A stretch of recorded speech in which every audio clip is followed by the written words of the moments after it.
You met President Trump recently. What was that like?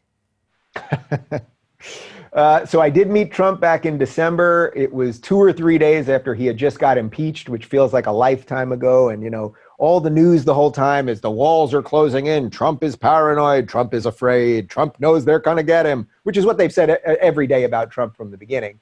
I was at Mar-a-Lago, which is his country club in West Palm Beach. I had been speaking at an event earlier that day that Trump spoke at.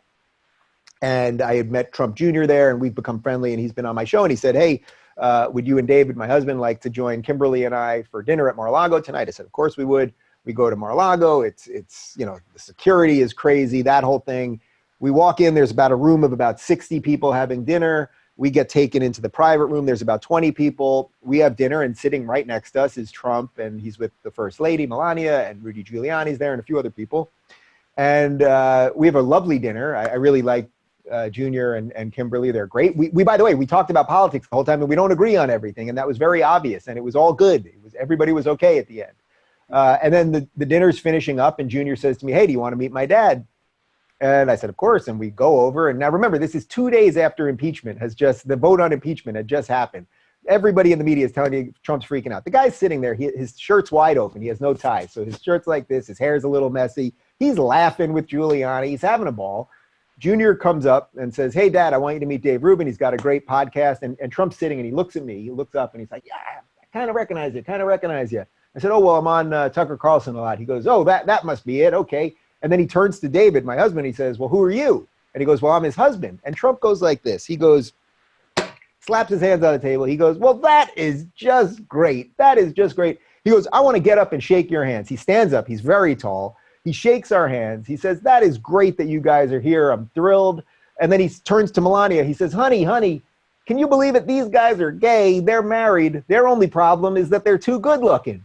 Then Melania starts sort of making eyes at David. So he walks around the table and starts talking to her. And then Junior got pulled aside. So I had about 3 or 4 minutes alone with Trump. And this was just when there was a rumor that Bloomberg was getting in the race. We talked about that a little bit. And then I chatted with Melania. And it was perfectly nice. I'm not sitting here telling you the guy is the most moral person in the world or anything else. But what I'm telling you is he does not care about anyone's sexuality. He's not coming for the gays. I would say this is completely in line with what I think about how he feels about race and the rest of it. I don't think this guy cares what your skin color is. As a matter of fact, Candace Owens was there as well. She happens to be black. She was there having dinner at Mar-a-Lago. So if he's doing racism, he's not doing it well. If he's doing homophobia, he's not doing it well. It's funny because it was in the middle of impeachment, which turned out to be absolutely nothing. And in many ways was perhaps a distraction from dealing with some of the early warnings on coronavirus. Yeah, that's a great story. I've heard a few stories like that, where there's Dana White from the UFC or Brad Parscale, who's this social media guy. Brad was like, he's just a cool dude. You just hang out with him and it's not what you think he is and not what he's made out to be. And, so what you say is... I'll tell you one other thing in line with that. When Junior introduced me, I put my hand out and I said, it's an honor to meet you, Mr. President. And the way he looked at me was, I could have said, yo, Don, what's up? And that would have been fine too. The fact that I said it's an honor, I thought that's what you say. When I met Melania, I said, it's an honor to meet you, Madam First Lady. I said to David later, I said, well, what did you call Melania? He said, hi, Melania.